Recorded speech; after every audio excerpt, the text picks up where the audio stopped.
നിങ്ങൾ അമേരിക്കയിൽ ഒരു ഗ്രീൻ കാർഡിന് ശ്രമിക്കുകയാണെന്ന് കരുതുക. പല ആളുകളും അറിയാതെ ചെന്ന് വീഴുന്ന ചില കുഴപ്പങ്ങൾ ഇതിലുണ്ട്. ഇത് നിങ്ങളുടെ അപേക്ഷയെ നശിപ്പിക്കാനും സാധ്യതയുണ്ട്. ഈ ചതിക്കുഴികളെക്കുറിച്ച് ഇമിഗ്രേഷൻ ഉദ്യോഗസ്ഥർക്കറിയാം. ആളുകൾ ഈ തെറ്റുകൾ വരുത്തുമെന്ന് അവർ പ്രതീക്ഷിക്കുന്നുണ്ടാവാം. വിഷമിക്കേണ്ട, ഈ കാര്യങ്ങൾ അറിഞ്ഞാൽ നിങ്ങൾക്ക് ഈ കെണിയിൽ നിന്ന് രക്ഷപ്പെടാം. ഒന്നാമത്തെ ചതിക്കുഴി തെറ്റായ രേഖകൾ അയക്കുക എന്നതാണ്. പലപ്പോഴും ആളുകൾ പഴയ ഫോമുകൾ ഉപയോഗിക്കും, അല്ലെങ്കിൽ തെറ്റായ തുക അടയ്ക്കും. ചിലപ്പോൾ ഒപ്പുവെക്കാൻ മറന്നുപോകും, അല്ലെങ്കിൽ അപേക്ഷയ്ക്ക് വേണ്ടിയുള്ള ശരിയായ ഫോം പോലും ആയിരിക്കില്ല തിരഞ്ഞെടുക്കുന്നത്. ഉദാഹരണത്തിന്, ഒരാൾ എല്ലാ ഫോമുകൾക്കും ഒരൊറ്റ പേയ്മെൻറ്റ് നടത്തി. ഇത് കാരണം അയാളുടെ അപേക്ഷ നിരസിച്ചു, ഒപ്പം നാടുകടത്താനുള്ള നോട്ടീസും ലഭിച്ചു. അതിനാൽ നിർദ്ദേശങ്ങൾ ശ്രദ്ധാപൂർവ്വം വായിക്കുക, അല്ലെങ്കിൽ ഒരു ലോയറിൻ്റെ സഹായം തേടുക. രണ്ടാമത്തെ ചതിക്കുഴി നിങ്ങളുടെ കേസ് എത്ര സമയം എടുക്കുന്നുവെന്ന് അറിയാതെ കൂടുതൽ ചോദ്യങ്ങൾ ചോദിക്കുക എന്നതാണ്.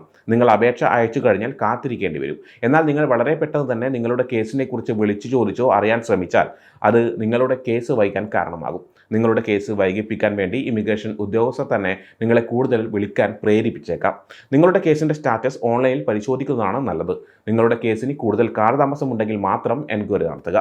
മൂന്നാമത്തെ ചതിക്കുഴി ഇമിഗ്രേഷൻ തട്ടിപ്പുകളിൽ വീഴാതിരിക്കുക എന്നതാണ്. പല ആളുകളും ഇമിഗ്രേഷൻ ഉദ്യോഗസ്ഥരാണെന്ന് വ്യാജേന അഭിനയിക്കുന്നുണ്ടാവാം. അവർ നിങ്ങളെ വിളിക്കുകയോ ഇമെയിലുകൾ അയക്കുകയോ അല്ലെങ്കിൽ ICയിൽ നിന്ന് ആണെന്ന് പോലും പറഞ്ഞ് പണം ആവശ്യപ്പെട്ടേക്കാം. നിങ്ങളുടെ കേസ് വേഗത്തിലാക്കാം എന്നും അവർ വാഗ്ദാനം ചെയ്തേക്കാം. എന്നാൽ ഓർക്കുക, ഇമിഗ്രേഷൻ ഉദ്യോഗസ്ഥർ ഒരിക്കലും നിങ്ങളെ വിളിച്ച് പണം ചോദിക്കില്ല. അതുപോലെ അവർ നിങ്ങളുടെ വീട്ടിൽ വന്ന് പണം ആവശ്യപ്പെടുകയുമില്ല. വിശ്വസിക്കാൻ ബുദ്ധിമുട്ടുള്ള കാര്യങ്ങൾക്ക് വേണ്ടി പണം നൽകരുത്. ഏതൊരു തീരുമാനം എടുക്കുന്നതിന് മുൻപും പണം നൽകുന്നതിന് മുൻപും ശ്രദ്ധിക്കുക. പല ആളുകളുമായി ആലോചിച്ചതിന് ശേഷം മാത്രം തീരുമാനമെടുക്കുക. നാലാമത്തെ ചതിക്കുഴി സോഷ്യൽ മീഡിയ ഉപയോഗിക്കുമ്പോൾ ശ്രദ്ധിക്കുക എന്നതാണ്. നിങ്ങളൊരു ഗ്രീൻ കാർഡിന് അപേക്ഷിക്കുമ്പോൾ ഇമിഗ്രേഷൻ ഓഫീസേഴ്സ് നിങ്ങളുടെ സോഷ്യൽ മീഡിയ അക്കൗണ്ടുകൾ പരിശോധിക്കും.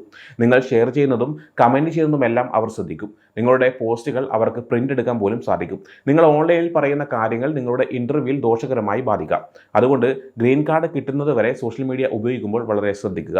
അഞ്ചാമത്തെ ചതിക്കുഴി ഗ്രീൻ കാർഡ് ഇൻ്റർവ്യൂ എന്നത് വളരെ ലളിതവും സുരക്ഷിതവുമായ ഒരു കൂടിക്കാഴ്ചയാണെന്ന് കരുതുന്നത് തെറ്റാണ്. ചില ആളുകളെ ഇൻ്റർവ്യൂവിൽ തടങ്കിൽ വെക്കാറുണ്ട്. നിങ്ങൾ മുൻപ് തട്ടിപ്പ് കേസുകളിലോ മറ്റോ അകപ്പെട്ടിട്ടുണ്ടെങ്കിൽ, അല്ലെങ്കിൽ രാജ്യം വിട്ടു പോകാൻ പഴയ ഉത്തരവുണ്ടായിട്ടും അത് ശരിയാക്കാതെ ഇരുന്നാൽ നിങ്ങളെ തടങ്കിൽ വെക്കാൻ സാധ്യതയുണ്ട്. ഉദാഹരണത്തിന്, 45 വയസ്സുള്ള ഒരു സ്ത്രീ 7ാമത്തെ വയസ്സിൽ US വന്നു. പിന്നീട് അവർ തിരിച്ചുപോയി വീണ്ടും US വന്നു. അവർക്ക് പഴയ റിമൂവൽ ഓർഡർ ഉണ്ടായിരുന്നു. അതവർ അറിഞ്ഞില്ല. 25 വർഷത്തിന് ശേഷം ഗ്രീൻ കാർഡ് ഇൻ്റർവ്യൂവിൽ അവരെ തടങ്കിൽ വെച്ചു. ഈ ഇൻ്റർവ്യൂ നിങ്ങൾക്ക് സഹായം ചെയ്യാനുള്ള ഒരിടം മാത്രമല്ല, അവർ അവിടെ പ്രശ്നങ്ങൾ കണ്ടെത്താനും ശ്രമിക്കും. അതുകൊണ്ട് എപ്പോഴും തയ്യാറായിരിക്കുക. മുൻപ് എന്തെങ്കിലും പ്രശ്നങ്ങൾ ഉണ്ടെങ്കിൽ ഒരു ലോയറുമായി ഇൻ്റർവ്യൂവിന് പോകുക. കൂടാതെ ഒരു പ്രധാനപ്പെട്ട കാര്യം ഓർമ്മ ഓർക്കുക, ഇമിഗ്രേഷൻ ഓഫീസേഴ്സ് നിങ്ങളുടെ സുഹൃത്തുക്കളല്ല. നിങ്ങൾ പറയുന്ന കാര്യങ്ങളെക്കുറിച്ചും പങ്കുവയ്ക്കുന്ന വിവരങ്ങളെക്കുറിച്ചും ചോദ്യങ്ങൾക്ക് ഉത്തരം നൽകുന്ന രീതിയെക്കുറിച്ചും വളരെ ശ്രദ്ധാലുവായിരിക്കുക. ഒരു ലോയറുമായി ഇൻ്റർവ്യൂവിന് പോവുകയാണെങ്കിൽ അറിയാത്ത എന്തെങ്കിലും തെറ്റായ കാര്യങ്ങൾ പറയുന്നത് ഒഴിവാക്കാം. ഇത് നിങ്ങളുടെ കേസ് പരാജയപ്പെടാതിരിക്കാൻ സഹായിക്കും. ഫോമുകൾ ശ്രദ്ധാപൂർവ്വം പരിശോധിക്കുക. നിങ്ങളുടെ കേസിനെക്കുറിച്ച് അധികം അന്വേഷിക്കാതിരിക്കുക.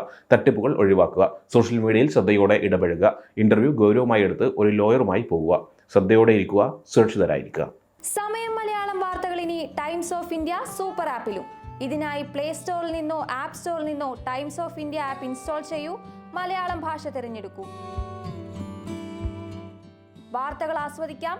എല്ലാം ഇനി സമയത്തിൽ.